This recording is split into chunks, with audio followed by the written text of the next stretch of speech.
I believe in that philosophy. Only through a bottom up development model you can give justice to people, everyone. So that is what inspiring me. When I am organizing people from the bottom, I think they were not given justice and they should get justice. Their resources should be in their hand. The second reason is I think the problem of the world cannot be solved the way development is taking place today. So, one inspiration is to see whether there is a different development model, and that development model is not only for India but for the world at large. You know, a kind of a bottom up development model.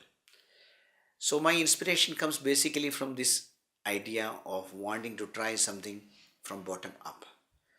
The second inspiration comes from poor people because I think poor people are poor only in terms of economy, but they are very rich in terms of their culture, their relationship with the nature, their family life. It is very rich. We classify them as poor, but they are only economically poor.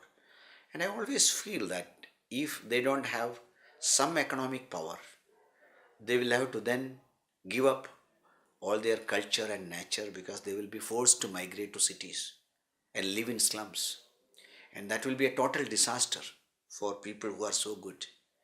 So while they have all their culture and nature and all that community relationship, if they have land and resources to make a kind of an economic base, then this culture can be protected, people can be protected.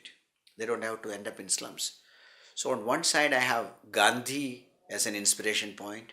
On the other side I have a deep interest to see that poor people don't lose their strength.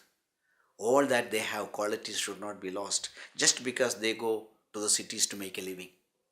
These two things are driving me all the time. Okay. And I think something need to be done in this direction, not only in India, all over the world.